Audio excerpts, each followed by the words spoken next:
voir avec vous un Dieu fidèle à ses promesses et des hommes infidèles à Dieu, qu'on va voir dans Genèse 29.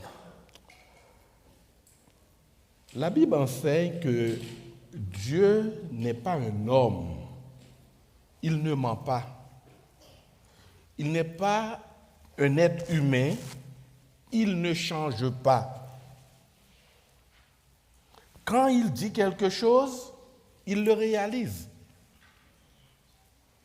Quand il fait une promesse, il la tient. Ce texte que je viens de dire, j'ai cité dans Parole de vie, c'est un verset biblique d'ailleurs. C'est dans Nombres chapitre 23, le verset 19. Savez-vous qui avait dit ça? C'est le sorcier Balaam qui l'avait dit à Balak quand Balak lui demandait de maudire Israël. Mais cette remarquable affirmation dénote que le Dieu d'Abraham, d'Isaac et de Jacob est immuable. Dans le sens, nous ne servons pas un Dieu capricieux, un Dieu inconstant, un Dieu irresponsable. Ce n'est pas ce genre de Dieu que nous servons. Nous servons un Dieu qui est fidèle à lui-même, fidèle à sa parole, fidèle à son alliance et fidèle aussi aux hommes avec lesquels il fait alliance. Le grand problème, ce n'est pas Dieu. Le grand problème, c'est nous. Ce sont nous, les êtres humains, nous n'avons pas toujours, ou du moins, nous n'alignons pas nos choix, nos projets sur ceux de Dieu. Nous faisons souvent de mauvais choix par rapport à la promesse de Dieu. Bon gré, mal gré, nos mauvais choix mettent souvent en péril la promesse de Dieu à notre égard. Comme vous le savez, nous sommes en train de regarder, de suivre une série dans Genèse. Nous sommes en train de regarder les patriarches dans Genèse. D'abord, Genèse, une façon de résumer le livre de la Genèse, ce livre se focalise sur 5 grands personnages. Adam, Noé, Abraham, Jacob et Joseph. Genèse met en évidence 5 grands événements. La création, la chute, le déluge, la tour de Babel et l'appel d'Abraham. Arrivé dans Genèse 12, on a l'appel d'Abraham. D'ailleurs, qu'est-ce que Dieu avait promis à Abraham? Dieu avait promis 3 grandes choses à Abraham. 1, vous aurez dit à Abraham, tu vas avoir une descendance. Je vais faire de toi une grande nation. Et finalement, Dieu avait promis pour toutes les nations un rédempteur. Dans Genèse 21, on a déjà vu que Dieu a accompli la première partie de la promesse. Isaac est né. Ce matin, nous allons voir la deuxième partie, qui a déjà commencé avec la naissance d'Israël. On va continuer dans la deuxième partie, faire d'Abraham une grande nation. La promesse de Rédempteur va se réaliser dans le Nouveau Testament. Donc, la deuxième partie ici, dont on va parler ce matin, c'est une grande nation qui va devenir plus tard Israël. Mais si je vous demande, qu'est-ce qu'une nation? Comment on définit une nation? On définit une nation comme une communauté humaine caractérisée par un territoire, organisée en État et ayant conscience d'être unie par une identité historique, culturelle, linguistique et religieuse. On peut être un groupe d'hommes sans être une nation. Mais Dieu avait promis une nation. C'est pour cela qu'il faut d'abord un groupe d'hommes et après on va avoir plus tard dans Josué le territoire.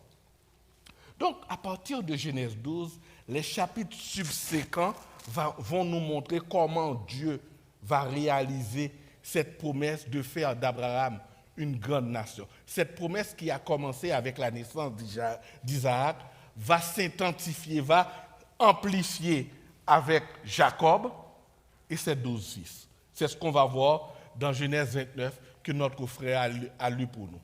Courbons-nous pour la prière, juste pour continuer, pour entrer dans le texte de la parole de Dieu.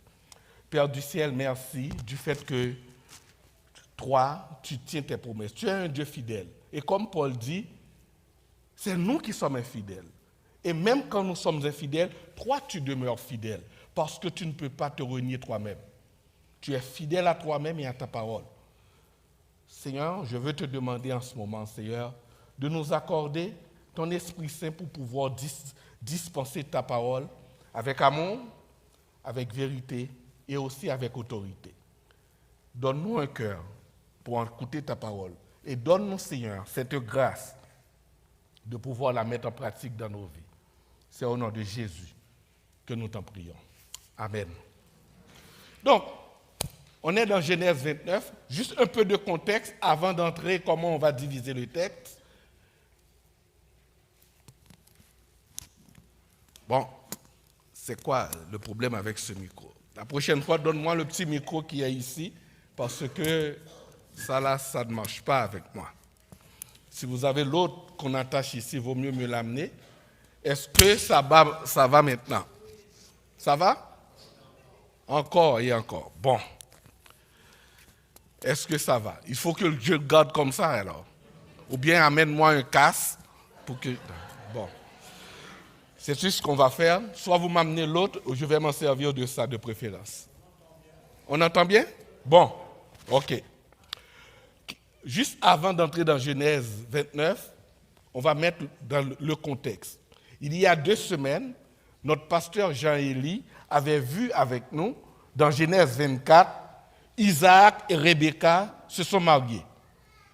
Mais maintenant, après le mariage d'Isaac et Rebecca dans Genèse 24, Genèse 25 va nous enseigner que Rebecca était stérile. D'ailleurs, c'est une chose qu'on va voir avec plusieurs des femmes dans la Genèse. Rebecca était stérile. Isaac va implorer Dieu pour que sa femme puisse avoir d'enfants. Dieu a exaucé Isaac. Rebecca devient enceinte. Et Rebecca va donner naissance à 2, ce qu'on appelle des jumeaux, Jacob et Ésaü. Ça dans Genèse 25. Mais on va voir plus tard, en lisant, que Jacob va user de ruse pour obtenir la bénédiction de son père. Ésaü, son frère, d'ailleurs, le nom de Jacob signifie trompeur même. Et Ésaü, c'est à cause de sa couleur qu'il était roux, on l'a appelé Ésaü. Ésaü était si fâché qu'il projeta de tuer Jacob. Ça, c'est Genèse 27. Sous le conseil de ses parents, Rebecca d'abord et Isaac ensuite, Jacob va décider d'aller chez Laban, en Haran, à Padam Haran, non seulement pour échapper à Ésaü, mais aussi pour épouser une femme des membres de la même famille que lui. Pourquoi? Il faut comprendre, il faut mettre dans le contexte, à cette époque, les femmes se mariaient jeunes, au début de l'adolescence. Les femmes se mariaient, et de plus, le mariage au sein d'une même famille était une pratique courante et admise. Pourquoi? Parce que ça va vous donner l'avantage d'épouser quelqu'un qui n'est pas idolâtre. Parce que les voisins autour étaient des idolâtres. Quand on épouse quelqu'un d'une même famille, c'était ça l'avantage. Mais quand on lit bien dans la Bible, plus tard, Lévitique 18 va interdire ces genres d'union entre les membres de la même famille. C'est bien plus tard que ça fait. Donc, comme Abraham, Isaac veut que Jacob, qui devient maintenant le nouvel héritier de la promesse, Isaac veut que Jacob fonde un foyer dans l'optique de la promesse de Dieu.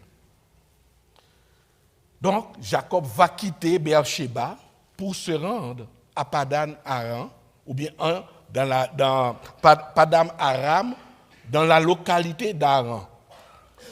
C'est un voyage de 600 kilomètres. À pied.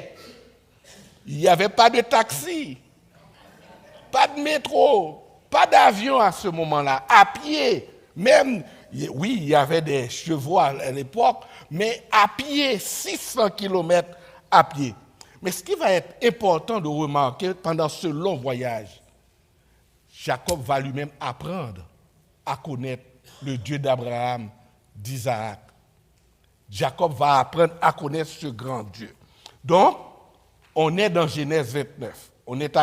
Jacob est arrivé à Padan Aram chez Laban. Nous allons diviser le texte en 3 parties. Tout d'abord, on va voir son arrivée à Padan Aram. C'est Genèse 29, les versets 1 à 14. On va voir son double mariage. Genèse 29, les versets 15 à 30. On va voir d'où viennent les 12 tribus de la nation d'Israël. Et finalement, on va faire quelques applications. Donc, le premier point, c'est que Jacob, son arrivée à Padan Aram. Avant même la naissance des 2 enfants, Jacob et Ésaü, l'Éternel avait dit à Rebecca, l'aîné sera assujetti au plus jeune. Et j'aimerais vous dire que c'est un constat dans tout le livre de la Genèse.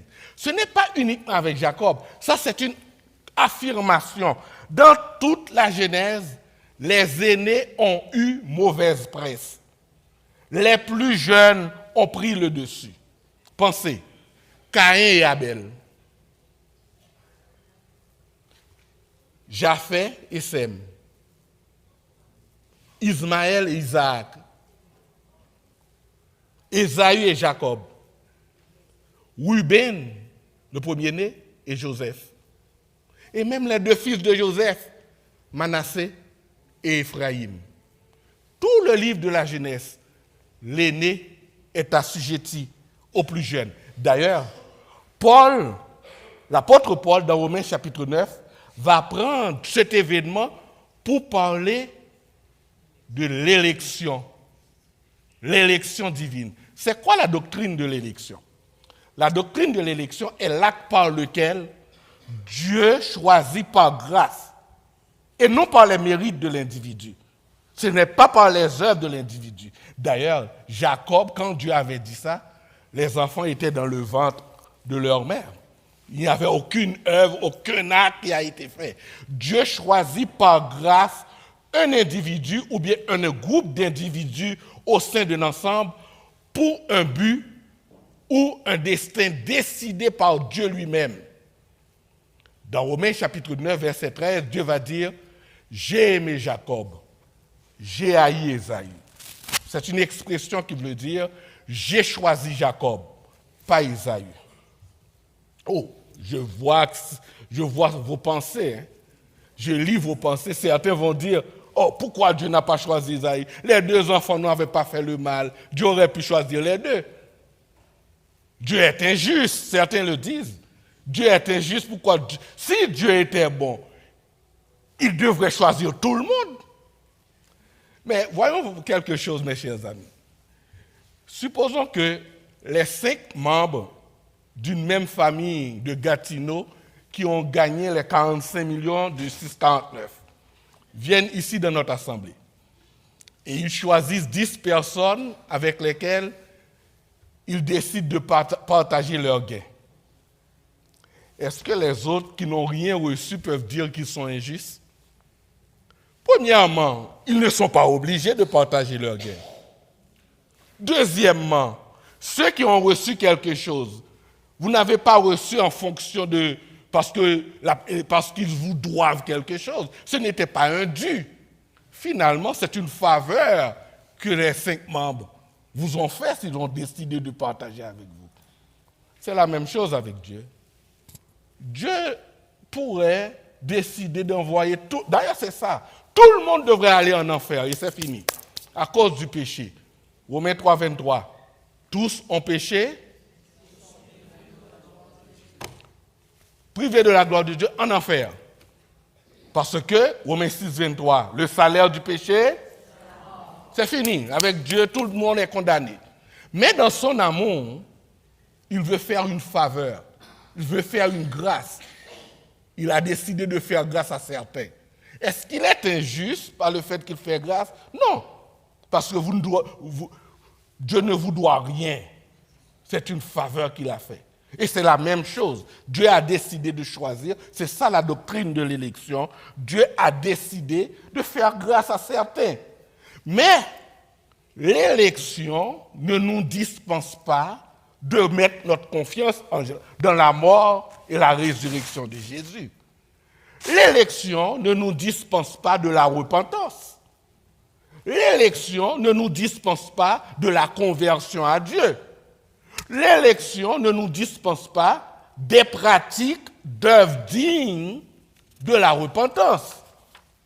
D'ailleurs, ce sont ces actes-là qui montrent que quelqu'un est un véritable élu. Un véritable élu va se repentir. Un véritable élu va se convertir et se tourner vers Dieu. S'il est vrai que Dieu a préféré Jacob à Ésaü, mais l'élection de Jacob ne le dispense pas à faire cheminement avec Dieu, à connaître Dieu. Et l'événement central dans la vie de Jacob va se reproduire dans Genèse 28. Avant, Dieu va se révéler à Jacob.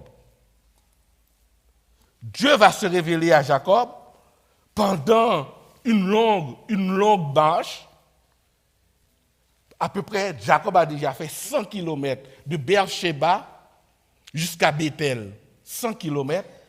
Dieu va se révéler dans une vision à Jacob. À l'endroit même où son grand-père, Abraham, avait bâti déjà un autel. D'après Genèse 12, les versets 7 à 8. Pendant son sommeil, Jacob va recevoir une vision où il voit une grande échelle de la terre au ciel. Et pendant cette vision, Jacob va recevoir la confirmation de la promesse de Dieu faite à Abraham et l'assurance de la protection divine tout au long de son voyage. Savez-vous que quand vous lisez la Bible, Jean chapitre 1er, le verset 51, l'évangéliste Jean va nous dire, va établir un parallèle entre cette échelle et Jésus-Christ, le Fils de l'homme. D'ailleurs, c'est Jésus-Christ le trait d'union entre Dieu et les hommes. C'est Jésus-Christ qui a rendu possible maintenant la communion entre Dieu et les hommes. Jacob continue son chemin. Jacob va maintenant faire une autre expérience pour bien connaître Dieu. C'est la face opposée de la vie. Jacob va faire expérience avec la souffrance, avec la dureté de la vie, avec les problèmes de la vie, pour apprendre à placer sa confiance en Dieu. Il arrive maintenant à Haran. Il faut dire, à cette époque, Haran était un centre commercial important. Et c'était une région agricole et pastorale fertile. Laban était bien connu dans l'endroit. On connaissait Laban. D'ailleurs, quand vous lisez le texte dans Genèse chapitre 29, le verset 6, les gens de l'endroit le reconnaissent parce qu'il était un homme important. Arriva Rachel près du puits où se trouvait Jacob. Il faut dire, à cette époque, les jeunes filles non mariées étaient responsables du petit bétail. Rappelez-vous, quand vous allez lire dans l'Exode, les 7 filles de Jéthro, c'était elles qui étaient responsables du petit bétail que Moïse va rencontrer d'ailleurs. Donc, à cette époque, les jeunes filles non mariées étaient responsables du petit bétail. Moi, j'aimerais attirer votre attention sur quelque chose. C'est à peu près le même événement qui s'est produit dans Genèse 24. Quand le plus ancien serviteur d'Abraham était parti avec les 10 chameaux pour aller chercher Rebecca, il arrive à peu près au même endroit pour s'enquérir de la maison de la famille d'Abraham. Jacob a fait la même chose. D'ailleurs, Jacob va demander pour si on connaissait là-bas. Au même endroit. La seule différence, c'est que Rebecca va servir le serviteur. Maintenant, c'est l'inverse. C'est Jacob qui va servir celle qui va devenir plus tard sa femme Rachel. Rachel va conduire Jacob chez lui. Laban va l'accueillir comme un membre de sa famille. Quand vous lisez bien l'histoire, si vous ne connaissez pas Dieu, va dire « Ah, le hasard fait bien les choses ». Certains vont dire « Oh, c'est le destin. Le destin a tout tracé. C'est la destinée. » Mais moi, j'aimerais vous dire non. Non, ce n'est pas le destin ni la destinée. C'est Dieu qui arrange toutes choses comme ça. Savez-vous comment on appelle ça dans la parole de Dieu? La providence de Dieu. La doctrine de la providence, c'est l'acte par lequel, ou bien Dieu, de façon permanente, Dieu réagit avec bonté, ou bien agit avec bonté et bienveillance pour maintenir l'ordre créationnel, diriger et gérer les événements, les circonstances et les actes libres, et j'ai bien dit, les actes libres des anges et des humains, et conduire toutes choses vers l'aboutissement qu'il a lui-même choisi pour sa gloire. C'est ce qu'on appelle la providence. Dieu contrôle tout. Tout. Il contrôle le soleil, oui. Il contrôle les voitures qui passent ici. Il contrôle l'herbe qui vole. Il contrôle même les oiseaux. Dieu a le contrôle sur tout. Rappelez-vous du texte qu'on avait appris en assemblée. C'est à dessein que je vous avais dit d'apprendre. Éphésiens 1, les versets 3 à 14. Béni soit Dieu, le Père de notre Seigneur Jésus-Christ, qui nous a bénis de toutes sortes de bénédictions spirituelles dans les lieux célestes en Christ. Dans ce texte, il y en a beaucoup de choses, que ce soit sur l'élection, sur comme, etc. Arrivé dans versets 9 à 12, Paul dit, en lui, bon, il dit, il nous a fait connaître le mystère de sa volonté et le merveilleux dessein qu'il s'était proposé en lui-même pour l'exécuter lorsque les temps seraient accomplis, de réunir sous un seul chef, le Christ, tout ce qui est dans le ciel et ce qui est sur la terre. Paul continue, dit, en lui nous avons été mis à part, prédestinés suivant le plan de celui qui opère tout selon le bon plaisir de sa volonté, afin que nous servons à célébrer sa gloire, nous qui d'avance avons espéré en Christ. Mais le monde, ce n'est pas le hasard qui conduit le monde. Ce qui se passe en Gaza, ce n'est pas un hasard, Dieu le sait. Ce qui se passe en Haïti, ce qui se passe en Ukraine, dans certains pays en Afrique, ça ne prend pas Dieu par surprise. Dieu le sait. Dieu a un plan. Dieu a un plan de rédemption depuis l'éternité. Dans Daniel chapitre 2, verset 21, il nous dit, il dirige les temps et les circonstances. Dieu contrôle à la fois les événements qui nous paraissent insignifiants, comme les oiseaux, comme l'herbe des champs, comme il contrôle les événements qui nous paraissent grandioses, comme les mers, l'univers, les astres célestes. Il contrôle tout. Tout est sous son contrôle. Voyons maintenant le deuxième point, le double mariage de Jacob. François, tu as bu là-dedans? Non? Ok. Ok. Après un mois, Jacob accepte de travailler pour son nom. Et après 7 ans, de prendre Rachel pour épouse. Il faut comprendre, aujourd'hui on va dire, waouh, c'est les parents qui doivent choisir pour les enfants. Oui, à cette époque c'était ainsi. C'est tout récemment, oui, ça a changé. Ça n'a pas longtemps, non, maintenant qu'on laisse certaines choses. C'est au XXe siècle, beaucoup de choses ont changé. À cette époque, c'était les parents qui choisissent un époux, une épouse pour leur fils. La coutume voulait une autre culture qui pourrait vous paraître insensée, voire surprenante. En Amérique du Nord, la coutume voulait que le gars présente une dot, c'est-à-dire un cadeau substantiel, à la famille de la future femme. Dans certaines régions en Haïti, ça continue. Dans certains pays, dans certaines cultures, on continue à donner des dots. D'ailleurs, si vous continuez votre lecture dans Genèse 34, vous allez voir, pour Dina, Sichem avait promis de donner une forte dot, beaucoup de cadeaux, juste pour Dina, la fille de Jacob. Mais Jacob, lui, n'avait rien à offrir. Jacob n'avait rien. Donc, il propose de travailler 7 ans. Ça montre l'amour qu'il a pour cette femme. Travailler 7 ans, c'est beaucoup. D'ailleurs, quand vous lisez dans Deutéronome 22, verset 29, la loi va dire que la dot devrait être de 50 pièces d'argent. La loi va fixer la dot à 50 pièces d'argent. Le mariage est dûment célébré en présence de témoins et scellé par un contrat.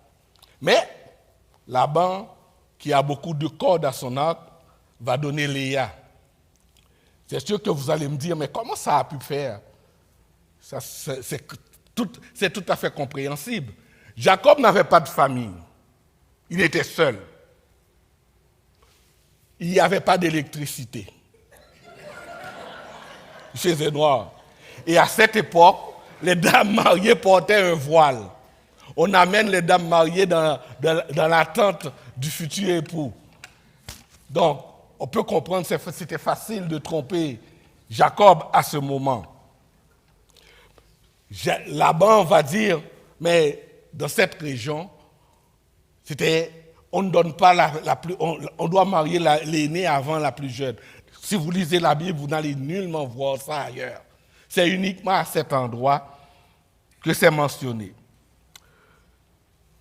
Généralement, lors du mariage, dès le premier jour, on amène la dame, la femme, à l'époux.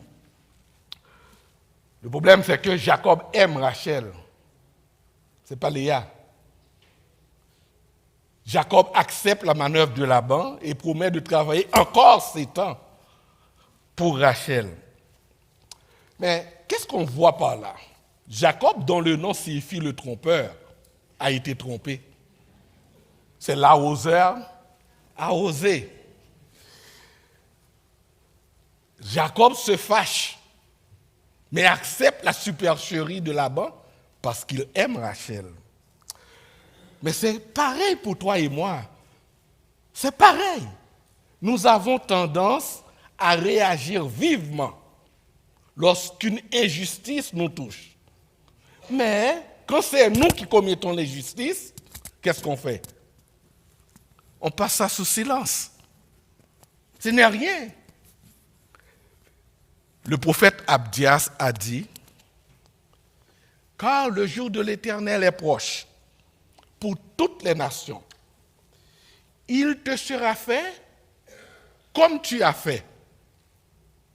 Ta rétribution tombera sur ta tête. » Plus tard, l'apôtre Paul va dire dans Galates, chapitre 6, versets 7 à 8, « Ne vous y trompez pas, on ne se moque pas de Dieu. Ce qu'un homme aura semé, il le moissonnera aussi. Celui qui sème pour sa chair, moissonnera de la chair la corruption. Celui qui sème pour l'esprit, moissonnera de l'esprit la vie éternelle. » Je ne vous apprends rien si je vous dis, nous allons tous récolter ce qu'on a semé. C'est une loi de la nature, mais c'est aussi une loi dans le domaine spirituel. Tout acte entraîne ses conséquences. Si nous cherchons aujourd'hui à satisfaire nos désirs, nos passions, nous allons connaître tristesse et problèmes. En revanche, si nous cherchons à plaire à Dieu, nous allons recevoir la joie, la vie. Paul dit dans Romains 2, les versets 9 à 10, la même chose. Tribulation et angoisse sur toute âme d'homme qui fait le mal, sur le juif premièrement, puis sur le grec. Aujourd'hui, j'aurais pu dire sur le chrétien premièrement et sur le non-chrétien. Gloire, honneur et paix sur quiconque fait le bien, sur le juif premièrement, puis sur le grec, ou bien sur le chrétien premièrement, ou sur le non-chrétien. Et Paul ajoute devant Dieu, il n'y a point de favoritisme. Il te sera fait comme tu as fait. Tout acte entraîne des conséquences. C'est ça, la loi de la nature, et c'est ça aussi avec Dieu. Voyons maintenant le troisième point. L'origine des 12 tribus d'Israël. Jacob va avoir 11 fils et une fille chez Laban pendant 20 ans de service. Ce qui est triste, quand vous lisez Genèse, à partir du verset 31 jusqu'à Genèse 30, verset 22, vous allez voir que les deux sœurs vont livrer une bataille acharnée pour gagner le cœur de Jacob. Léa, qui n'était pas aimée, va donner d'abord 4 fils à Jacob. Ruben, Siméon, Lévi et Juda. Rachel était stérile. C'est pour cela que je vous dis, c'est presque toutes les femmes dans la Genèse qui étaient aimées. Toutes ces femmes-là étaient à peu près stériles.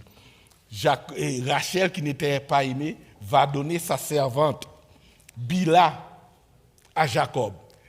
Bila va donner 2 autres enfants à Jacob, Dan et Nephtali. Quand Léa a vu ça, Léa va donner aussi sa servante à Jacob. Parce qu'après 4 enfants, elle n'était pas enceinte. Sa servante Zilpa, 2 autres enfants, Gad et Aser. Après Gad et Aser, Léa va avoir encore 2 autres enfants, Issachar et Zabulon, et une fille, Dina. Et finalement, Rachel va tomber enceinte de Joseph. Quand Jacob va quitter chez Laban, elle va avoir un autre enfant, Benjamin, et Rachel va mourir durant l'accouchement. Savez-vous, quand j'ai lu ce texte, j'ai dit, waouh, c'est triste, hein? C'est tout un tohu-bohu, un chaos total, pêle-mêle, à comment ça s'est produit. Mais c'est dans ce contexte que les 12 tribus d'Israël ont vu le jour. 12 enfants, c'est de là.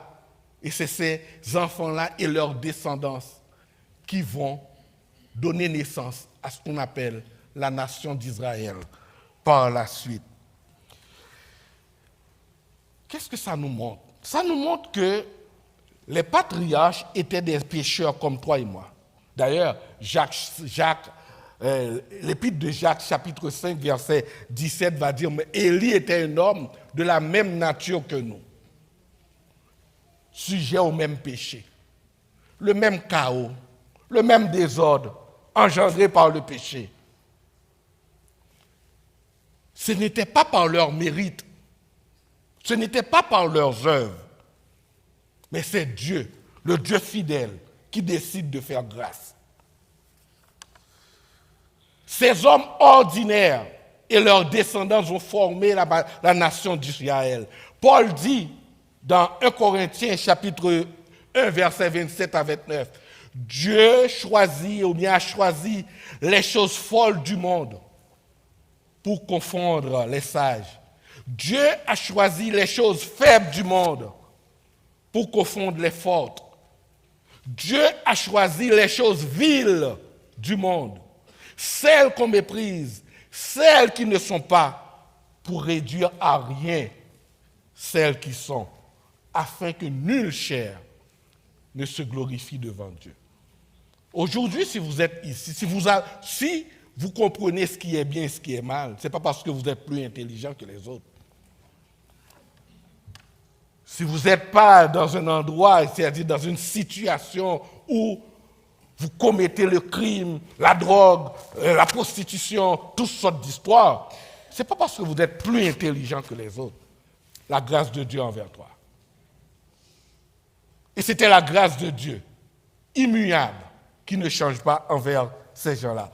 Quoique les péchés de Jacob lui-même mettent en péril l'accomplissement de la promesse, mais Dieu, dans sa souveraineté, va utiliser même les mauvais choix de Jacob pour accomplir son dessein bienveillant. Psaume 94, Psaume 135, le verset 6, le psalmiste dit « Tout ce que Dieu veut, il le fait, dans les cieux et sur la terre, et dans les mers, dans tous les abîmes. Tout ce que Dieu veut, il le fait. » Quand nous disons que Dieu est souverain, qu'est-ce que ça veut dire? Ça veut dire qu'il est tout-puissant, qu'il a une autorité telle qu'il peut outrepasser toute autre puissance, toute autorité. Rien ne peut arrêter un acte, un événement, un dessein ou un plan que Dieu a l'intention de réaliser. Toutefois, cela n'enlève rien en rien ta responsabilité, ma responsabilité, la responsabilité de Jacob. Nous sommes libres de nos choix. Nous sommes moralement responsables devant Dieu. Quelques éléments d'application pour terminer. La première application que nous pouvons faire ce matin, c'est de vous dire que Dieu est fidèle. Notre situation, ma situation ne surprend pas Dieu. Dieu est fidèle dans la maladie que tu en as. Dieu est fidèle dans les moments difficiles que tu traverses. Et la fidélité renvoie d'abord à la constance, à la fiabilité, au fait que Dieu va tenir ses promesses et ses engagements. Moïse va dire de Dieu dans Deutéronome 32, versets 3 et 4. Il va dire « Je proclamerai le nom de l'Éternel. Rendez hommage à notre Dieu. Il est le rocher. Son œuvre est parfaite, car toutes ses voies sont équitables. C'est un Dieu fidèle et sans injustice. C'est lui qui est juste et droit. Dieu est appelé le rocher parce que sa fidélité transcende les temps et les époques. Dieu tient toujours ses promesses envers son peuple. Sa parole ne change jamais. Sa fidélité est un rempart et un bouclier. Le psaume 94, verset 14, qui nous dit « Dieu ne nous abandonnera jamais. Dieu ne nous délaissera jamais. » La deuxième application, c'est nous. C'est toi et moi. Quelle est ton attitude par rapport à la promesse de Dieu? Savez-vous c'est quoi nos erreurs? On pense que Dieu nous a fait la promesse, on peut faire n'importe quoi. Parce que Dieu va toujours tenir ses promesses. Détrompez-vous. Jacob a commis de grandes erreurs. À l'époque de Jacob, on pouvait avoir 2 épouses et même avoir des concubines. Mais ce n'est pas parce que une pratique est admise dans la société, que nous, les chrétiens, nous devons l'accepter. Ce n'est pas parce qu'une pratique est une pratique courante et admise que cela implique qu'en tant que chrétiens, nous devons l'accepter. Ce n'est pas parce que notre société nous dit, si nous vivons pendant une année ensemble en union libre, on est des conjoints de fait, c'est comme si nous étions mariés, qu'un chrétien doit l'accepter. Ce n'est pas parce que le cannabis est autorisé,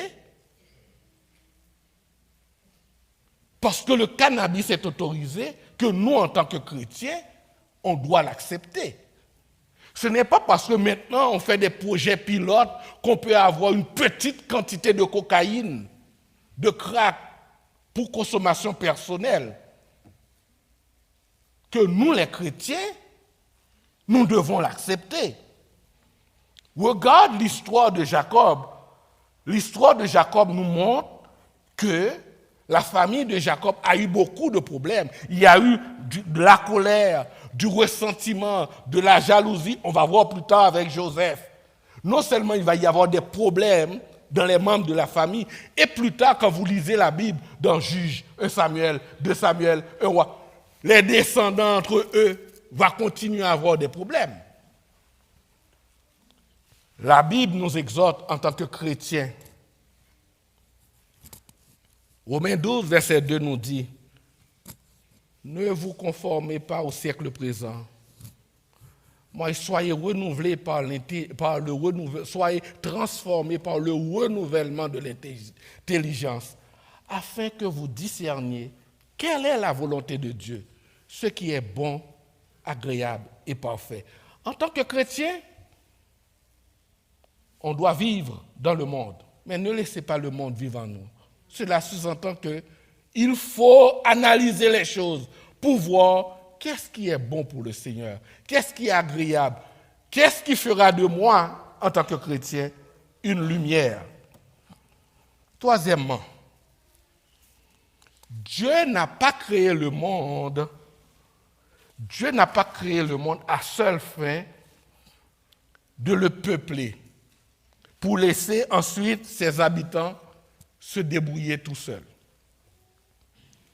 Je vous l'ai dit, et je le crois fermement, Dieu a un plan et un dessein pour l'humanité, et ce plan-là, Dieu va l'accomplir à travers des siècles, à travers des dizaines d'années que Dieu lui-même a décidé. Comme dans le texte de Éphésiens 1, c'est lui qui décide quand les temps seraient accomplis pour exécuter. Le calendrier de Dieu est différent de notre calendrier. Il n'est pas 19 mai dans le calendrier de Dieu. Ça n'existe pas. Dieu a son propre calendrier. Mais chaque décision prise par chaque personne à travers l'histoire entre de manière surnaturelle dans le plan de Dieu. Le prophète Ésaïe a dit à propos de Dieu, « J'annonce dès le commencement ce qui vient par la suite, et longtemps d'avance ce qui n'est pas encore accompli. Je dis, mon projet tiendra bon, et j'exécuterai tout ce que je désire. » Ésaïe 46, verset 10. Mes frères et sœurs, Dieu est directement impliqué et au contrôle de sa création. Nous commettons souvent les mêmes erreurs que les patriarches. Nous commettons les mêmes erreurs qu'Abraham et Jacob en prenant de mauvaises résolutions et en pensant que les mauvaises résolutions, même si on les prend, c'est de rien, Dieu va les faire. Mais nous allons souffrir. Juste avant de terminer, j'aimerais juste vous conter pendant 1 minute quelque chose qui m'était arrivé avec un ami. Avant de venir au Canada, moi j'ai eu la chance en Haïti d'avoir, en tant que travailleur qualifié, d'avoir la résidence permanente en Haïti. Mais pendant que avec un ami, on avait préparé le document. Un des documents était faux. J'ai menti. Mais après coup, j'ai dit, mais je le savais, c'était un notaire qui l'avait préparé. Il l'avait mis, mais je sais. J'ai menti. Après coup, j'ai déchiré le papier. Après, j'ai été voir l'ami pour lui dire, comme j'étais en train de parler pour dire, on n'était pas obligé, j'étais pas obligé de le faire, de mentir parce que j'avais un dossier solide. Mon dossier, à moi, n'avait duré que 4 mois parce que tout était correct, etc. L'ami a dit oui, c'est vrai, bon, c'est vrai. En parlant avec l'ami, il m'a raconté l'histoire d'un autre ami. Il est venu au Canada, je vais prendre des noms fictifs. Il s'appelle, normalement son nom c'est Joseph. Il a pris des faux papiers, Eric, un nom fictif, qu'il a fait avec Eric. Avec ces faux papiers, oui, on a donné la résidence ici au Canada. Résidence. Il est devenu un riche commerçant à Montréal. Tout baigne dans l'huile pour lui. Mais il s'est marié, il a des enfants. Avec la situation qui se passe en Haïti, son épouse a envoyé chercher tous les membres de sa famille. Mais lui, il ne peut pas envoyer chercher quelqu'un. Parce que le Canada le connaît sur Eric. Il s'appelle Eric, pas Joseph. Parfois, c'est ce qui nous arrive. On pense que notre mensonge est un petit mensonge. On ne voit pas les conséquences par la suite. C'est ce qui arrive. Parfois, on pense que c'est juste une aventure d'un soir. C'est une aventure sans lendemain. Ça va passer. C'est juste une petite aventure. Détrompez-vous. Nos péchés laissent des traces. Combien de nos frères et de sœurs souffrent aujourd'hui, et moi y compris, à cause de mauvais choix, que ce soit dans leurs finances, dans leur carrière professionnelle, dans leur vie amoureuse, dans leur foyer, dans l'éducation de leurs enfants. Mais ce matin, j'ai une bonne nouvelle pour vous. 1 Jean 1, verset 9 nous dit, si nous confessons nos péchés, Dieu est fidèle pour nous les pardonner.